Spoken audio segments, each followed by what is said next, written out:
오후에 하나님 말씀은 우리 이제 창세기 48장을 살펴보겠습니다. 자, 이제 창세기도 이제 얼마 안 남았죠, 그렇죠? 예. 자, 이제 48장의 주제는 요셉의 두 아들을 축복하는 야곱입니다. 자, 우리 지난 시간에 살펴봤듯이 이제 야곱의 가족이 이집트로 들어와 고센 땅에 정착을 했죠, 그렇죠? 예.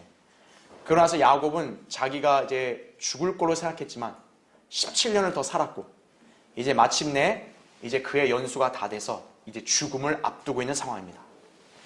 그래서 이제 야곱이 죽음이 다가오기 전에 이제 요셉의 두 아들을 이제 축복해주고 동시에 이제 그 요셉의 두 아들을 어떤 자신의 씨로 이렇게 간주해서 결국 이 두 아들이 이스라엘 민족의 지파들을 형성하게 되는 거죠, 그렇죠?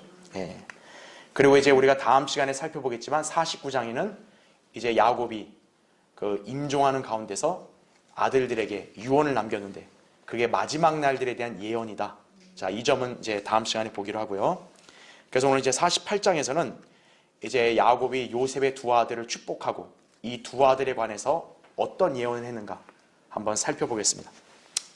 주요 내용은 제 48장 1절부터 14절은 하나님께서 주신 복을 회상하는 야곱이고요. 그 다음에 15절부터 22절은 요셉의 두 아들에 관해서 예언하는 야곱이다 이거죠. 자, 48장은 야곱이 이제 늙고 병들어 죽음을 앞둔 때 요셉의 두 아들을 축복한 일을 언급한다 이거죠. 야곱은 자기 생애 가운데 하나님께서 주신 복을 회상을 합니다. 예. 이건 사실 모든 성도들이 당연히 해야 될 일이죠. 예.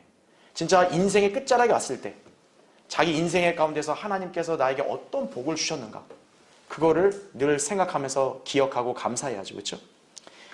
특히 자신과 형 에서의 경우를 떠올리면서 요셉의 두 아들들 중에 작은 아들을 더 축복하고 그가 번성할 것임을 예언하게 된다는 얘기죠.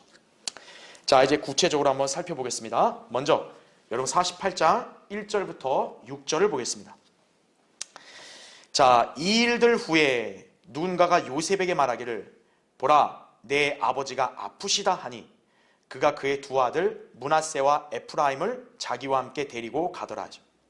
누군가가 야곱에게 말하기를 보소서 당신의 아들 요셉이 당신에게 왔나이다 하니 이스라엘이 힘을 내어 침상에 앉더라 하죠.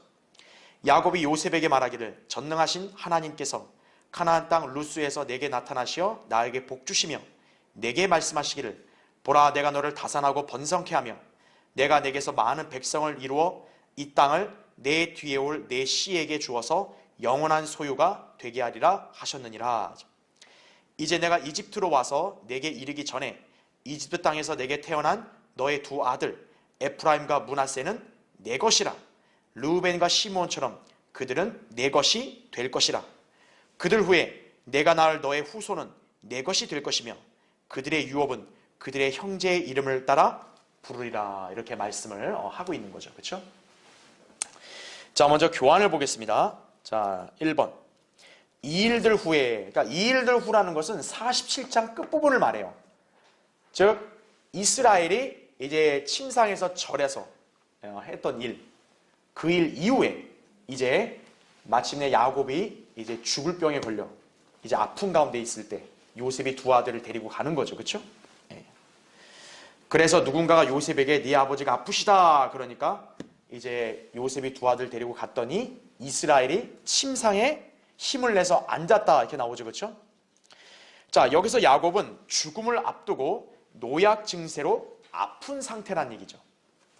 그러다 보니 야곱이 힘을 내어 침상에 앉으려면 자, 뭐가 필요했음이 분명하다고요? 지팡이죠. 예. 바로 이 부분이 히브리서 11장 21절에서 하신 말씀이다 이거죠. 자, 밑에 괄호 1번 보십시오. 49장으로 미루어 볼 때 야곱이 아픈 것은 단순한 특정 질병 때문이 아니라 인생의 만종을 울릴 나이가 되었음을 의미하는 것이다 이거죠. 왜냐하면 이제 49장 이후에 죽잖아요, 야곱이. 그렇죠? 말하자면 야곱은 죽을 병, 즉 노약 증세에 걸렸음을 알 수 있다 그죠. 그러다 보니 요셉이 야곱을 찾아왔을 때 기력이 다한 야곱이 결코 스스로 침상에 앉을 수 없었음이 자명하다 이거죠. 야곱은 보통의 노인들과 같이 지팡이를 의지해야 했을 것이다 이거죠. 자, 괄호 2번. 이것이 바로 히브리서 11장 21절의 문맥이다 이거죠. 믿음으로 야곱은 죽을 때 요셉의 두 아들 하나하나에게 축복하였으며 그의 지팡이 머리에 의지하여 경배 드렸느니라. 자, 이렇게 말씀하죠. 그렇죠? 자, 이건 제가 지난 시간에도 여러분에게 설명을 드렸어요. 47장 31절에서는 이스라엘이 침상의 머리에서 절했다 이렇게 나오니까 그걸 히브리서랑 짜맞추려고 침상을 지팡이로 변개시켰다 그렇게 얘기했죠. 그렇죠? 그런데 히브리서 11장 21절의 문맥은 결코 47장 31절이 아니다. 제가 이렇게 설명을 드렸죠. 그렇죠? 예. 왜냐하면 지금 여기 나온 대로 야곱이 죽을 때 요셉의 두 아들을 축복했다 그랬잖아요. 두 아들을 축복하는 사건이 지금 48장에 나오잖아요. 그렇죠? 예. 그러니까 47장하고는 무관하다. 제가 지난주에 말씀드린 거예요. 그렇죠? 자, 물론 창세기 48장 2절에서는 지팡이가 등장하지 않아요. 자, 그러면 성경이 모순된 걸까요? 야, 창세기는 지팡이가 없는데 히브리서에는 지팡이가 있고 성경이 안 맞아 이거예요? 그게 아니라는 거죠. 신구약이 상호 보완을 해서 그 당시 상황을 우리에게 더 상세히 알려주는 것이다. 이렇게 이해하시면 되는 거죠. 그렇죠? 네. 자, 괄호 3번. 지금 문맥을 보면 야곱이 지팡이를 의지하여 경배드린 대목. 자, 12절에 근거하여 충분히 짐작할 수 있다는 얘기죠. 자, 거기 교환에 나오죠. 요셉이 그의 무릎 사이에서 그들을 데리고 나오자. 자, 여기서 그가는 야곱이죠. 그렇죠? 자기의 얼굴을 땅에다 대고 어떻게 했대요? 절하더라. 48장 12절에 나오죠. 예. 바로 이 말씀이 히브리서 저자가 야곱이 경배했다고 말하는 대목이다라는 얘기죠. 예. 그러니까 야곱이 이렇게 지팡이에 의지해서 요셉의 두 아들이 다가오니까 이렇게 축복하고 그리고 여기서 절했다 그랬잖아요. 여기서 절한 표현이 바로 야곱이 경배를 드린 것이다. 히브리서에서는 그렇게 설명해주고 있다는 얘기죠. 예. 그러니까 지금 이 대목이 히브리서 11장과 어울리는 거고 창세기 47장에서 이스라엘이 침상에서 절한 거 이거는 아무 상관이 없는 거다라는 걸 여러분 아시면 된다는 얘기죠. 예. 그때는 야곱이 절할 때 아무에게도 축복하지 않았기 때문에 그런 거죠. 우리가 지난주에 47장 봤듯이 거기는 요셉의 두 아들이 없었어요. 그냥 이스라엘이 침상에서 그냥 절한 거예요. 그렇죠? 그러나 48장에서는 하나님께 경배를 드린 것이다 이거죠. 왜냐? 이제 우리가 이따 보겠지만 11절에 야곱이 자기가 사랑하는 아들 요셉도 보고 또 요셉의 씨도 보잖아요. 야곱 입장에서 손자들까지 본 거잖아요. 그렇죠? 그거를 베푸신 은혜는 하나님께로부터 온 거 아니겠어요? 그러니까 당연히 야곱이 그런 하나님께 경배드리는 거죠. 예. 괄호 4번. 그러므로 히브리서 11장 21절의 지팡이는 야곱이 침상에 일어나 앉아있고 요셉의 두 아들을 축복한 직후 하나님께 경배드린 그때의 상황과 연관된 것이다라는 거죠. 로마 카톨릭의 주장처럼 야곱은 결코 지팡이 형상을 숭배하지 않았다는 점을 잘 기억하셔야 돼요. 예. 자, 그 다음에 이제 밑에 2번을 보십시오. 자, 야곱은 지금 3절에 보니까 전능하신 하나님이라는 표현을 쓰고 있죠.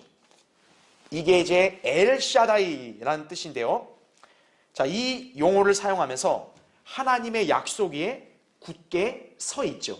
지금 3절, 4절에 보면. 그렇죠? 그러니까 지금 야곱은 하나님께서 아브라함에게 주신 언약이 자기에게 이어졌음을 확실하게 믿고 있는 거죠.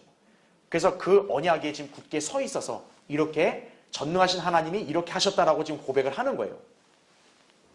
자, 이때 야곱은 요셉의 두 아들을 자신의 것으로 간주하고 있다라는 얘기죠. 그래서 5절에 나온 대로 너의 두 아들 에프라임과 므낫세는 내 것이라 이렇게 말씀하고 있죠. 자, 왜 이렇게 얘기했을까요?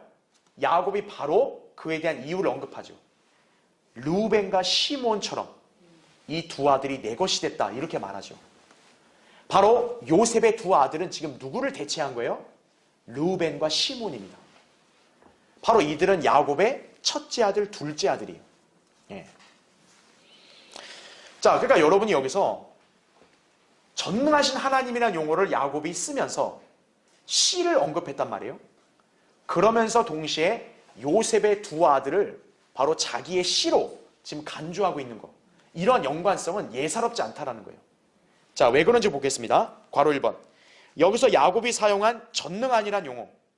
자, 이 용어가 언제 나오냐면 하나님께서 아브라함에게 씨에 관한 언약을 맺으실 때 친히 선언하신 용어였다라는 거죠. 창세기 17장 1절에 하나님이 아브라함에게 나타날 때도 나는 전능한 하나님이라 그러면서 아브라함의 씨를 복주고 그 언약의 증표로 할례를 명령하신 거죠. 그렇죠? 그러니까 이건 뭡니까? 하나님은 불가능이 없으시다라는 거예요. 전능하신 하나님이라는 거. 그렇죠? 당시에 아브라함 상황은 어땠어요? 약속의 아들도 없었잖아요. 근데 하나님은 오히려 그런 아브라함에게 너의 씨가 번성케 될 거라고 그렇게 약속하시죠. 여러분이 인간의 안목으로 볼 때는 아브라함은 그 당시에 99세란 말이에요. 그리고 우리 창세기 17장에서 배웠다시피 아브라함이 속으로 비웃었잖아요. 내가 어떻게 애를 갖냐고. 그렇게 얘기했단 말이죠. 그런데 하나님께는 불가능이 없으시다. 그래서 하나님께서 아브라함에게 그 불가능한 것 같은 그 약속을 맺으실 때 나는 전능한 하나님이다. 이렇게 선언하신 거란 얘기죠. 자, 이 용어를 지금 누가 쓰고 있는 거예요? 야곱이 쓰고 있는 거예요. 예. 자, 야곱이 지금 이 용어를 사용한 것은 그 다음 페이지죠. 바로 아브라함에게 주신 씨에 관한 언약이 자신에게 주어졌음을 의미하는 것인가 하면 이거죠. 왜냐하면 여기 설명한 대로 하나님께서 약속한 대로 씨를 번성케 해서 야곱은 지금 12아들들과 손자들까지 보잖아요. 그렇죠? 또 그 씨에 관한 언약을 이어받을, 자, 여기 잘 표시해 두세요. 장자권이 바로 누구에게 주어졌음을 나타내는 것이에요? 요셉에게 주어졌음을 나타내는 것입니다. 그래서 지금 야곱이 르우벤과 시몬처럼 너의 두 아들은 내 것이다 이렇게 말씀하신 이유가 바로 여기에 있는 거예요. 바로 뭐와 연관된 거예요? 장자권이라는 거죠. 장자권은 하나님께서 아브라함과 언약을 맺을 때 그 씨에 관한 언약, 이것을 이어받고 유업을 2배로 받을 자격이 있는 게 장자권이죠. 그게 지금 요셉의 두 아들에게 주어진 거다. 이렇게 설명하고 있는 것이. 자, 괄호 2번 보십시오. 그럼 왜 그럴까요? 자, 우린 이미 이전에 다 살펴봤어요. 르우벤과 시몬은 장자권을 어떻게 했어요? 상실했죠. 34장 25절, 35장 22절에 따르면 시몬과 레위는 잔악한 살인을 저질렀죠. 그리고 첫째 아들 르우벤은 이렇게 야곱의 그런 첩을 이렇게 범했죠. 그렇죠? 그러니까 결국 둘은 장자권을 상실했다 이거죠. 그러다 보니 거기 밑줄 친 대로 야곱은 장자권, 즉 장자가 그 권한으로 받게 될 두 목과 관련하여 요셉의 두 아들인 에프라임과 므낫세가 유업을 받을 것이라고 예언하는 것이다라는 얘기죠. 그래서 야곱이 갑자기 요셉에게 전능한 하나님을 언급하면서 씨에 관한 언약을 얘기한 것은 바로 하나님께서 하신 약속은 절대적으로 확실하다 이거죠. 그러니까 자기에게도 그 씨를 복 주셨기 때문에 이 씨에 관한 언약과 복을 이어받을 장자가 있어야 될 거 아니겠어요. 근데 그 장자권을 아들들이 상실했으니까 이제 요셉, 너와 그 두 아들에게 주어지는 거다. 이걸 얘기하는 거죠. 자, 괄호 3번. 이 점에 관해서 역대기상 5장 1절 2절에 언급이 되어 있는 것이에요. 그러니까 여러분은 이 역대기상 5장 1, 2절을 잘 기억하고 있어야 돼요. 바로 우리가 이걸 통해서 하나님께서 아브라함과 맺으신 그 언약에 따른 축복, 이것이 이제 야곱과 그 아들들에 이어서는 어떻게 갈라졌는가를 우리가 볼 수 있는 거예요. 자, 보세요. 이스라엘의 맏아들 르우벤의 아들들이라. 그러면서 거기 괄호 쳐져 있죠. 그가 맏아들이었으나 그의 아버지의 침상을 더럽혔으므로 그의 장자권이, 자, 거기 밑줄 친 대로 누구에게 주어졌다 그래요? 이스라엘의 아들 요셉의 아들들에게 주어졌더라 이거죠. 장자는 2배의 몫을 받으니까 요셉에게 두 아들이 있으니까 각각 한 몫이 주어지면 되는 거죠. 그래서 야곱은 지금 요셉에게 너의 아들들은 내 것이다 이렇게 지금 간주를 하는 것이에요. 그러므로 그 계보가 장자권을 따라 계수될 것이 아니 이는 유다가 그의 형제들보다 뛰어났으며 그에게서 최고 치리자가 나왔으나 이렇게 얘기하죠. 자, 이 말은 뭡니까? 결국 아브라함의 자손 중에 최고의 통치자가 될 왕권은 유다에게 주어진 거죠. 그렇지만 여기 나온 대로 장자권은 누구에게 있었다? 요셉에게 있었습니다. 이거죠. 이건 제가 예전에 창세기 34장, 35장을 강의할 때 설명드렸으니까 여러분이 참조하시면 됩니다. 자, 어쨌든 지금 여기서 야곱이 씨에 관한 언약을 이렇게 상기하면서 하나님이 나에게 이런 복을 주신 것을 분명하게 인정을 한 거죠. 또 확신한 거죠. 그렇게 하면서 이제 요셉, 너에게 준 이 두 아들, 바로 내 몫이다 이거죠. 예. 바로 하나님이 나에게 주신 이 언약을 이어받을 장자에게 주어질 그 두목, 너의 두 아들에게 주어질 것이다 이거죠. 그래서 결국 요셉의 두 아들 에프라임과 므낫세는 이스라엘 민족의 지파를 형성하게 되는 거죠. 그렇죠. 예. 자, 이제 7절부터 14절을 보겠습니다. 자, 나로 말하면 내가 파단에서 올 때에 라헬이 도중에 가나안 땅에서 내 곁에서 죽었으며 에프рат에 오기까지는 얼마 남지 않아서 내가 그녀를 거기 에프랏 길에다 장사했는데 그곳은 베들레헴이라 하더라. 이스라엘이 요셉의 아들들을 보고 말하기를 이들은 누구냐 하니 요셉이 그의 아비에게 말하기를 그들은 하나님께서 이곳에서 내게 주신 아들들이니이다 하니 야곱이 말하기를 내가 내게 청하노니 그들을 내게로 데려오라. 내가 그들에게 축복해 주리라 하더라. 이제 이스라엘의 눈이 나이로 인하여 어두워짐으로 보지 못하더라. 요셉이 그들을 야곱에게로 가까이 데려오니 야곱이 그들에게 입맞추고 그들을 안아주며 이스라엘이 요셉에게 말하기를 내가 내 얼굴을 보리라고는 생각지 못하였는데 보라 하나님께서 내 씨까지도 내게 보이셨도다 하더라. 요셉이 그의 무릎 사이에서 그들을 데리고 나오자 그가 자기의 얼굴을 땅에다 대고 절하더라. 요셉이 그들 둘을 데려가서 에프라임은 그의 오른손으로 이스라엘의 왼손을 향하게 하고 므낫세는 그의 왼손으로 이스라엘의 오른손을 향하게 하여 그에게 가까이 데리고 가니 이스라엘이 그의 오른손을 펴서 둘째인 에프라임의 머리 위에 얹고 그의 왼손은 므낫세의 머리 위에 얹으며 의식적으로 그의 손을 가게 하더라. 이는 므낫세가 맏아들임이더라. 이렇게 말씀을 하고 있죠. 자, 여러분 지금 읽은 이 상황 좀 이렇게 머릿속으로 연상이 되세요? 자, 한번 보겠습니다. 1번. 자, 야곱이 하나님께서 자기에게 주신 인생의 제 복을 회상을 하고 있죠. 그러면서 지금 야곱은 죽은 자기 사랑하는 아내 라헬을 지금 회상하고 있는 거예요. 그래서 거기 7절 보시면 나로 말하면 내가 파단에서 올 때 라헬이 도중에 가나안 땅에서 내 곁에서 죽었으며 그녀를 거기 에프랏 길에서 장사했는데 그곳은 베들레헴이라 이렇게 나오죠. 예. 아까 3절부터 6절까지 하나님이 주신 복을 이렇게 회상하면서 왜 라헬이 죽었던 일을 이야기하는가 이거예요. 이거는 여러분 상식적으로 생각하면 돼요. 지금 아브라함에게 주신 이 위대한 축복, 지금 이걸 누가 받고 있어요? 요셉과 그의 두 아들이 받고 있죠. 요셉은 누가 낳았어요?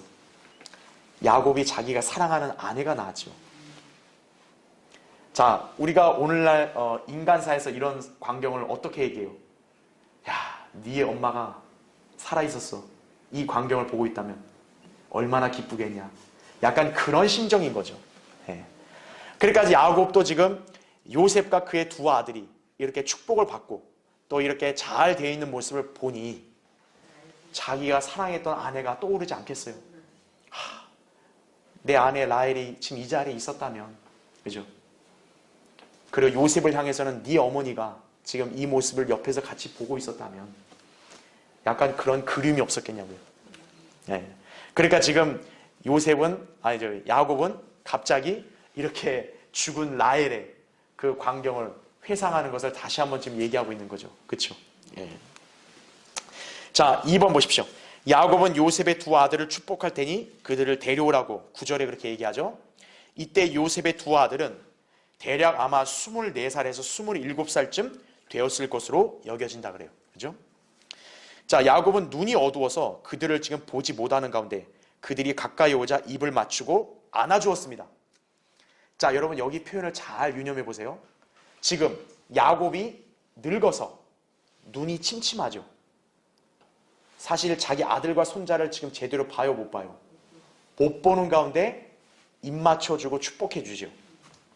여러분 이 광경 어디서 많이 본 것 같지 않으세요? 이게 언제 있었던 일이냐?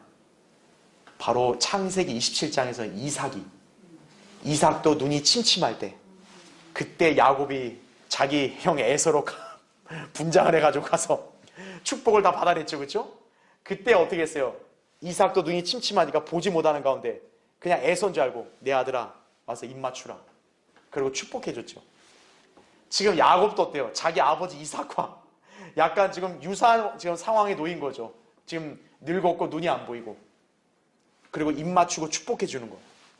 창세기 27장의 사건이 야곱이 그 당시에 떠올랐겠어요? 안 떠올랐겠어요? 떠오르죠. 야, 나도 옛날에 우리 아버지 눈 어둡고 침침할 때 이렇게 축복을 받고 그랬는데 이제는 내가 이렇게 축복해주는 위치에 있네. 이렇게 인생에 대해서 한번 되돌아보지 않았겠어요? 그렇죠? 창세기 27장 22절 27절을 보면 우리가 알 수 있다 이거죠. 자, 3번 보세요. 자, 11절부터 12절에 이렇게 나오죠. 이스라엘이 요셉에게 말하기를 내가 네 얼굴을 보리라고는 생각지 못하였는데 보라 하나님께서 내 씨까지도 내게 보이셔도다 하더라죠. 그들을 데리고 나오자 그가 자기 얼굴을 땅에다 대고 어떻게 했대요? 절하더라 이거죠. 바로 이게 히브리서 11장 21절에서 야곱이 경배했다는 말씀과 연관되는 거죠. 예. 생각해 보세요. 야곱이 왜 여기서 경배를 할 수 있었겠어요? 바로 앞에 구절에서 야곱이 고백하잖아요. 야곱은 자기가 사랑하는 아들 요셉이 죽은 줄로만 알았어요. 그렇죠? 그렇게 당연한 것으로 20년 가까이 살아왔잖아요. 그런데 살아있는 요셉을 직접 조우에서 만났죠. 지금 17년 이상 같이 살았죠. 그 다음에 요셉의 아들들을 보잖아요. 야곱의 입장에서는 이건 진짜 하나님의 놀라운 은혜라고 생각하지 않겠어요? 그러니 야곱이 당연히 하나님께 경배 드려야 돼, 안 드려야 돼요? 경배 드리는 거죠. 바로 그걸 여기서 얘기하고 있는 거예요. 예. 자, 4번 보십시오. 14절에 이스라엘이 그의 오른손을 펴서 둘째인 에프라임의 머리 위에 얹고 그의 왼손은 므낫세의 머리 위에 얹으며 의식적으로 그의 손을 가게 하더라 이렇게 얘기하죠. 지금 여러분 이 상황을 잘 보세요. 요셉은 서열을 지켜준 거예요. 자기의 두 아들 중에서 므낫세가 자기의 장자고 에프라임이 작은 아들이에요. 그러니까 축복을 받을 때 장자인 므낫세가 더 중심이 돼야 되니까 지금 요셉은 자기의 의도와 계획대로 자기 아버지가 축복을 해줄 때 이렇게 므낫세가 이렇게 야곱이 오른손으로 축복해주고 에프라임을 왼손으로 축복해주기를 그렇게 생각하고 자리를 배치해 준 거예요. 근데 지금 이스라엘, 야곱이 어떻게 하고 있어요? 거꾸로 하고 있는 거예요. 즉 이렇게 원래 이렇게 해줘야 되는데 여기가 므낫세, 에프라임 이렇게 돼야 되는데 지금 어떻게 하는 거예요? 이스라엘은 의도적으로 이렇게 상호 교차해서 하고 있다 이거죠. 그 말이 지금 뭡니까? 요셉의 의도와 달리 지금 이스라엘은 므낫세보다는 에프라임을 더 축복해주고 있는 거죠. 예. 작은 아들을 더 축복해주고 있어요. 자, 왜 그랬을까요? 자, 야곱 자신의 상황과 이거를 다 이입해보면 되는 거죠. 여러분, 야곱은 장자예요? 작은 아들이요? 작은 아들이죠. 그 작은 아들이 오히려 어떻게 된 거예요? 축복을 받았고 그러면서 하나님께서 일찍이 리브카에게 예언을 했잖아요. 형이 아우를 섬긴다 그랬잖아요. 그렇죠? 야곱의 입장에서 창세기 27장에 그 사건이 떠올랐겠죠. 예. 그러니까 어떻게 돼요? 오히려 에프라임을 더 축복해 주는 거죠. 자, 괄호 1번 보십시오. 그래서 제가 아까 그 내용을 설명을 드린 거예요. 그러니까 요셉은 므낫세가 장자니까 야곱의 오른손을 얹도록 그렇게 의도를 했는데 야곱은 의도적으로 손을 어긋나게 하고 있다는 얘기죠. 자, 이런 야곱의 행동은 여러분 인간적으로 이해하기가 좀 어렵죠. 그렇죠? 우리가 인간적인 안목으로 볼 때는 어쨌든 장자가 우선이다. 이게 기본적으로 우리가 다 갖고 있는 생각 아니겠어요? 그렇죠? 근데 왜 야곱은 이런 행동을 했냐 이거죠. 하나님께서 그렇게 명령하셨을까요? 그 내용이 안 나와요, 사실은. 네. 자, 요셉도 어떻게 하냐? 야곱의 이런 행동에 처음에는 불쾌감을 느껴요. 이따 17절을 보겠지만. 네. 그러면서 자기 아버지한테 얘가 장자입니다. 이렇게 얘기해 준다고요. 그런데 이스라엘은 강경합니다. 아들아, 나도 안다. 그러나 에프라임이 더 복을 받을 거다. 이제 그렇게 예언을 하는 것이. 자, 괄호 2번 보십시오. 그래서 여기서 야곱의 행동은 하나님의 인도하심이라고 할지 모르나 사실 본문 그 어디에도 하나님께서 야곱에게 주신 복을 둘째에게 내리라고 지시한 흔적도 보이지 않는다라는 얘기죠. 그렇다면 이것은 순전히 야곱의 자의적인 판단으로 행동한 셈인 거죠. 자, 다음 페이지요. 괄호 3번. 그렇다면 왜 야곱은 이런 태도를 보인 것인가요? 그는 지금 창세기 27장에서 자기 아비 이삭이 둘째인 자신에게 축복을 했던 상황을 연상한 게 틀림이 없는 거죠. 예. 아까 제가 얘기했잖아요. 지금 야곱도 자신이 보니까 그 옛날 우리 아버지도 나처럼 눈이 어둡고 침침할 때 이렇게 축복하고 입을 맞췄단 말이에요. 예. 자, 자기 아버지도 결국 비록 속임을 당한 거지만 장자가 아닌 작은 아들에게 결국 축복을 했잖아요. 야곱은 그 상황을 분명히 연상을 했겠죠. 그렇죠. 자, 이삭처럼 참된 복이 누구에게로 갈지도 알고 있었던 거죠. 자, 이후에 보겠지만 실제로 야곱은 므낫세보다 에프라임이 더 크게 될 것이라고 예언을 합니다. 그리고 야곱의 예언대로 실제 이스라엘 역사를 나중에 보면 므낫세 지파보다 오히려 어때요? 에프라임 지파가 훨씬 더 이렇게 증대하고 번성합니다. 예. 자, 그거 이제 잠시 뒤에 보기로 하고요. 자, 어쨌든 이렇게 지금 야곱은 일부러 손을 어긋나게 해서 이렇게 축복을 해주고 있다 이거죠. 자, 그래서 이제 요셉의 두 아들에 관해 예언하는 야곱이에요. 자, 15절부터 22절 보겠습니다. 그가 요셉을 축복하며 말하기를 나의 조상 아브라함과 이삭이 그 앞에서 행한 하나님, 나의 온 생애 동안 오늘까지 나를 양육하신 그 하나님, 모든 악에서 나를 구속하신 그 천사가, 천사가 나오죠, 그렇죠? 여기 천사가 고딕체로 되어 있죠. 바로 여긴 주의 천사, 하나님이심을 알 수 있는 거죠, 그렇죠? 이 아이들을 축복하시며 내 이름과 내 조상 아브라함과 이삭의 이름이 그들 위에 불리게 하시고 그들로 땅 가운데서 번성하게 하소서 하더라. 요셉이 그의 아비가 오른손을 에프라임의 머리 위에 얹는 것을 보니 그것이 그를 불쾌하게 한지라. 그가 그의 아비의 손을 들어 에프라임의 머리에서 므낫세의 머리로 옮기려고 하더라. 요셉이 그의 아비에게 말하기를 내 아버지여 그리마옵소서. 이 아이는 장자이오니 아버지의 오른손을 그에게 얹어주소서 하였으나 그의 아비가 거절하며 말하기를 나도 안다 내 아들아 나도 안다. 그도 역시 한 백성이 될 것이며 그도 역시 크게 될 것이라. 그러나 진실로 그의 아우가 그보다 더 크게 되고 그의 씨가 수많은 민족들을 이룰 것이라 하고 야곱이 그날 그들에게 축복해주며 말하기를 이스라엘이 내 안에서 축복하며 말하기를 하나님께서 나를 에프라임 같고 또 므낫세 같게 하시기를 원하노라고 하리라 하고 그가 에프라임을 므낫세 앞에 세웠더라죠. 또 이스라엘이 요셉에게 말하기를 보라 나는 죽으나 하나님께서 너희와 함께 하시어서 너희를 다시 너희 조상의 땅으로 데리고 가시리라. 내가 너에게 내 형제들보다 한 분깃을 더 주었나니 이는 내가 내 칼로 또 활로 아모리인의 손에서 빼앗은 것이니라 하더라. 이렇게 말씀하고 있죠. 자, 교환을 보십시오. 자, 1번 15절부터 16절에 아까 야곱이 했던 묘사, 나의 조상 아브라함과 이삭이 그 앞에서 행한 하나님, 나의 온 생애 동안 오늘까지 나를 양육하신 그 하나님, 모든 악에서 나를 구속하신 그 천사, 이렇게 나오죠. 자, 야곱의 이 고백은 정확히 그가 28장 20절에서 요청했던 간구를 하나님께서 응답하셨음을 간증하는 것이다라는 거죠. 창세기 28장이 어떤 상황이에요? 자기 형 에서의 위협으로부터 도망쳐 나와서 이제 하란으로 갈 때 상황 아니겠어요?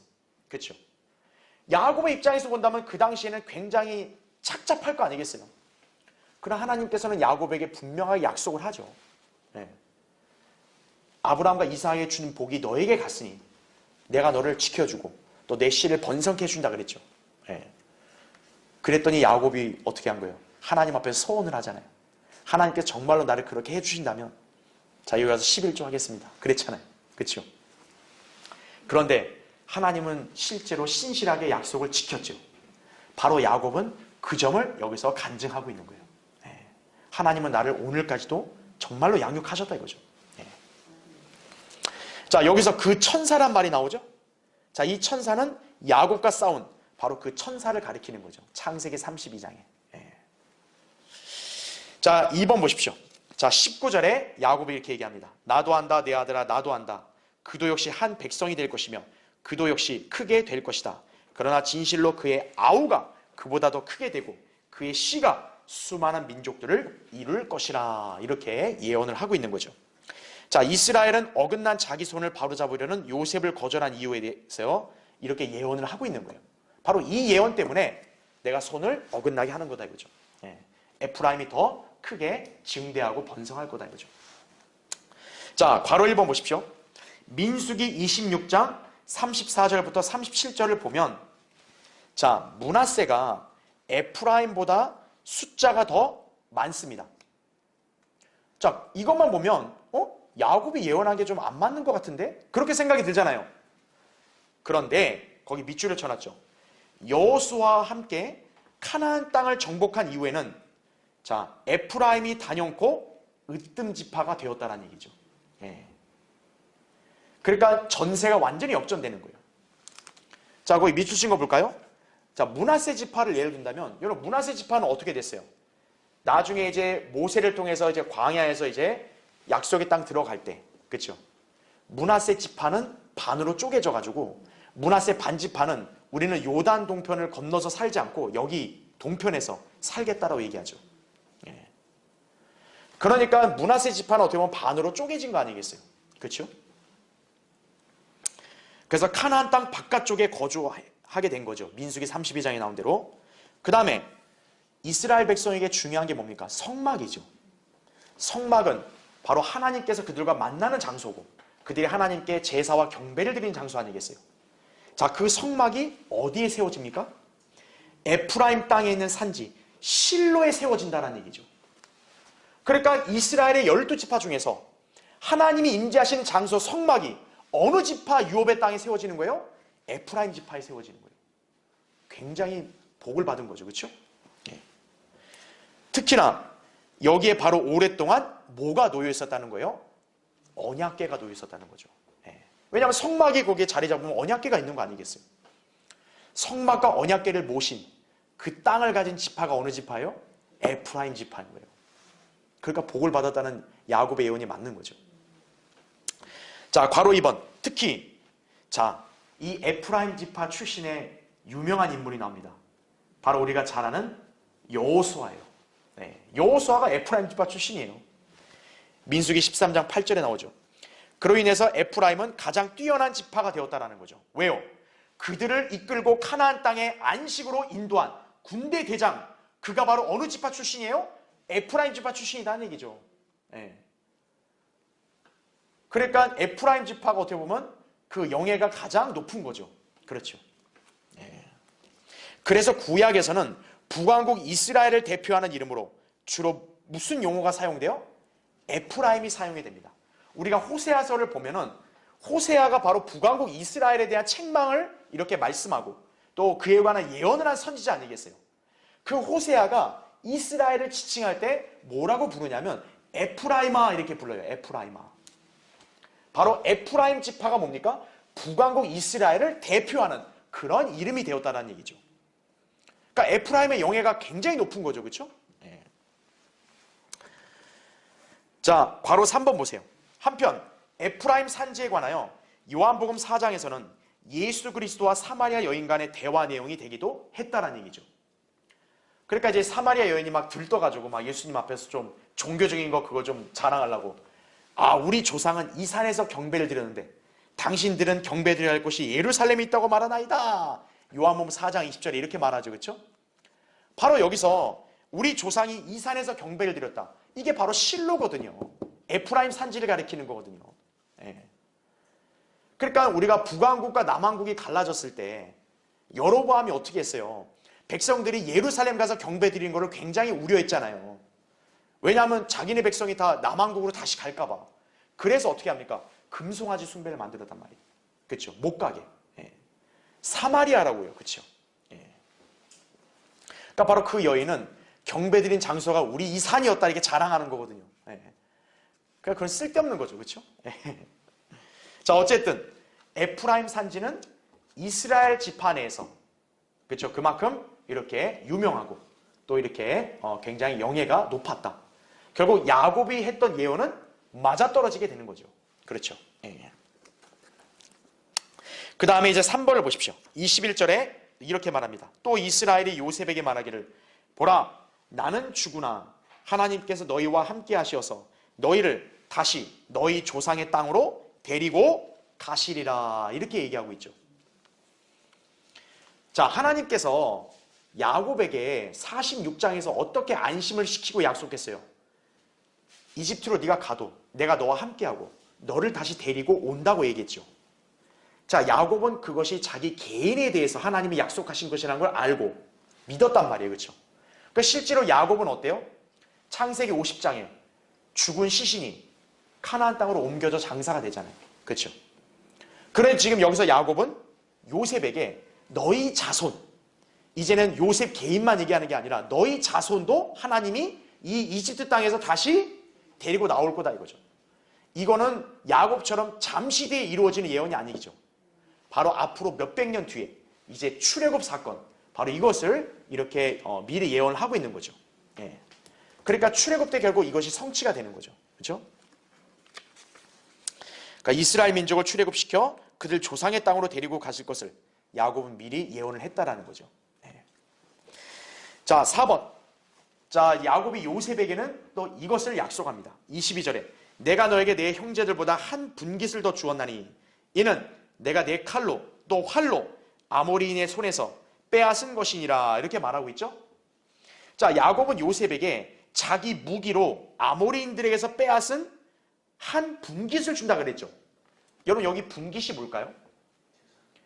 재산을 의미한다고 보는 게 적합하다 이거예요. 예.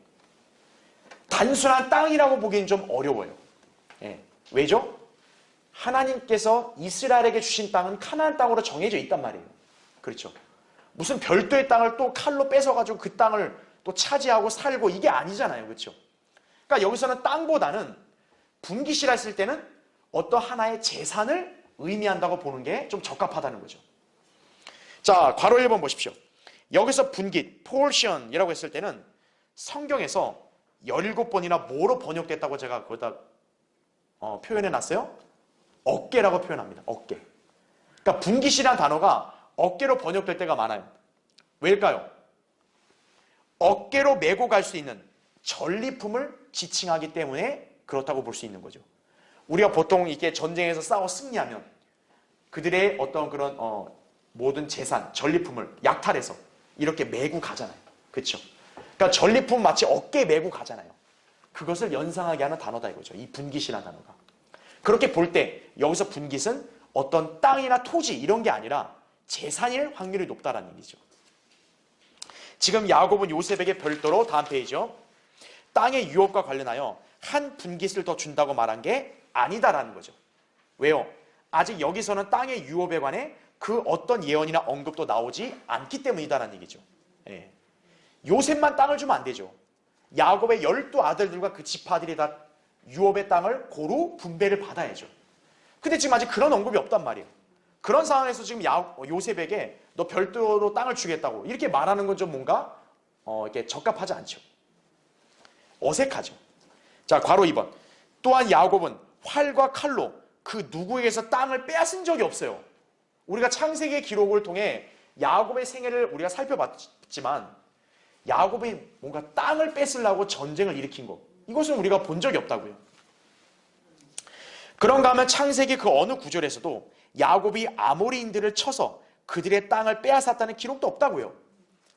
자, 따라서 여기서 야곱이 요셉에게 주기로 한 것은 땅이 아닌 어떤 특정한 재산임을 알 수 있다는 거죠. 그러니까 우리가 이 구절의 표현을 빌린다면 야곱은 지금 아모리인들과 뭔가 싸워가지고 그들에게서 이렇게 재산을 나름대로 전리품으로 얻은 거예요. 그러니까 그 얻은 재산을 지금 야곱은 누구에게 주겠다고 약속하는 거예요?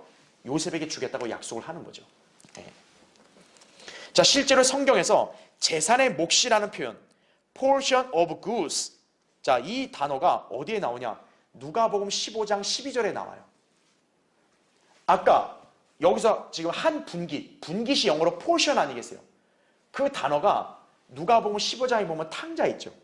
탕자가 자기 아버지한테 나에게 돌아올 재산의 몫을 주소서 이렇게 요구하잖아요. 그때 표현이 portion 똑같다 이거죠. 예.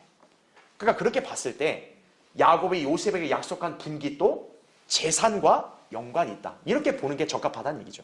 예. 그래서 괄호 3번. 비록 창세기에서 야곱이 아모리인들을 쳐서 그들의 재산을 뺏은 기록이 발견되진 않지만 적어도 한 차례 이상 야곱은 아모리인들로부터 칼과 활로 어떤 재산을 빼앗았던 것 같다라는 얘기죠. 그러니까 성경에는 이 기록이 직접 언급이 안 되니까 우리 정확히는 몰라요. 그러나 성령님은 야곱의 이 고백을 분명히 기록했죠. 그러니까 야곱은 자기 고백대로 자기가 칼과 활로 아모리인들을 쳐서 뭔가 뺏은 재산이 있는 거예요. 그러니까 그 재산을 지금 야곱은 요셉에게 주겠다. 이렇게 약속을 하고 있다. 이렇게 이해하시면 되는 거죠. 예. 그래서 지금 이 구절에서 야곱이 요셉에게 그 재산을 한 분깃으로 주겠다고 말했음을 알 수 있다라는 얘기죠. 자, 밑에 이제 마지막 5번을 보시면 한편 야곱이 요셉의 두 아들을 축복하고자 손을 얹은 이 표식을 근거로 소위 영국 이스라엘주의 교도들이 자신들을 잃어버린 북왕국 이스라엘의 후예라고 주장을 하는 거예요. 여러분, 그 영국 이스라엘주의 교도가 있습니다. 이 종교가 있어요. 그게 뭐냐면 그 북왕국 이스라엘이 아시리아에게 멸망을 당했잖아요. 지금 그들의 후손을 사실 찾기가 어렵잖아요. 그런데 북왕국 10지파 있죠. 아시리아에게 망한 10지파. 그들의 후예가 바로 영국인들이라고 이렇게 주장하는 거예요. 이자들이. 그럼 왜 그 근거를 얘기하느냐면은 바로 여기에 나온 이 구절을 보고 떠오른 거예요. 즉 야곱이 지금 아들들을 이렇게 어긋나게 해서 교차해서 지금 축복을 하죠. 여러분, 이 표식을 보면 마치 어느 국기랑 비슷하냐면 영국 국기랑 비슷합니다. 그러니까 영국 국기도 이렇게 딱 어긋난 교차 이게 표식이 있거든요. 미국 국기도 이게 그렇게. 그러니까 이걸 보고 야, 우리 영국이 바로 북왕국 이스라엘 10지파의 후예들이다. 이렇게 주장을 하는 거죠. 예. 아주 웃기는 자들이죠. 그렇죠? 예. 특히 그래서 이 종교는 야곱이 베고 잤던 그 돌이 있죠. 창세기 28장의 돌이 런던으로 옮겨져서 영국 왕과 여왕의 대관식 하는 자리에 놓여 있다고도 주장을 해요. 그러니까 영국 여왕이 이렇게 취임식 할 때 거기 돌이 있거든요. 이게 옛날에 야곱이 베고 잤던 돌이라고. 왜냐하면 그 영국 이스라엘 교도들은 자기들이 바로 야곱의 잃어버린 후손들, 바로 그들이라고 주장하기 때문에 그러는 거예요. 그러니까 우리가 유니온 잭이라고 하잖아요. 이 영국 국기를 보면 유니온 잭 이렇게 대각선으로 이렇게 교차되는. 그러니까 이 모습이 마치 야곱이 요셉의 두 아들을 축복하는 이 모습하고 똑같다 이거죠. 그래서 고로 우리가 야곱의 잃어버린 그런 10지파들의 그런 후예들이다 이렇게 주장하는 거죠. 예. 그러니까 웃기는 소리 하고 있는 거죠. 웃기는 소리. 그러니까 성경을 아무데나 갖다 붙이면 안 된다 이거죠. 예. 그러니까 웃기는 자들은 이 대한민국 땅의 이단들, 신천지만 있는 게 아니에요. 그러니까 영국이나 다른 나라에도 웃기는 자들은 많은 거예요. 그러니까 여러분이 아셔야 될 게 성경을 아무렇게나 갖다 붙이면 웃기는 자들이 된다는 거 아셔야 돼요. 웃기는 자들. 코미디언 되는 거예요. 예. 그걸 우리가 잘 기억해야 합니다. 자, 그래서 이제 결론적으로 창세기 48장은 야곱이 죽음을 앞두고 노약 증세에 있는 상황에서 요셉의 두 아들을 축복하며 그들이 장차 이스라엘 지파를 형성할 것을 예언하고 있다 이거죠. 또한 이 장에서 우리는 인간의 안목과 하나님의 관점이 때때로 다르다는 점을 인식하게 되는 거죠. 왜요? 세상은 단순한 장자를 그냥 우선적으로 고려하죠. 그러니까 네가 무조건 일찍 태어났으니까 네가 첫째야. 그냥 이런 걸 더 중시하는데 성경은 오히려 동생이 형보다 더 뛰어난 사례를 자주 언급합니다. 여러분, 카인과 아벨도 아벨이 아우인데 의인이잖아요. 그렇죠? 예. 그 다음에 이스마엘과 이삭도 이삭이 나중에 태어났잖아요. 그렇죠? 그 다음에 에서와 야곱도 야곱이 작은 아들이죠. 그래서 성경을 어려보면 작은 아들이 더 훌륭하게 되는 경우가 많아요. 예. 자, 그렇다고 해서 우리 장자들은 너무 이렇게 실망하지 말아요. 이거죠. 그렇죠? 예. 그냥 성경이 한 용례일 뿐이에요. 자, 이제 야곱이 죽기 전에 마지막으로 아들들에게 유언을 남기는 장면은 예언적으로 중요한 진리를 암시하는데 그 점은 49장에서 이제 언급되니까 그때 우리가 이제 살펴볼 것이다 이거죠. 자, 이제 야곱의 생애가 이제 마지막까지 왔죠. 그렇죠? 얼마나 파란만장한 인생을 살았어요. 그렇죠? 예. 창세기의 많은 내용들이 이 야곱의 생애를 다루고 있죠. 자, 이제 우리가 다음 시간에 이제 야곱의 마지막 유언, 그것이 예언적으로 어떤 진리가 있는가 이제 살펴보기도 하겠습니다.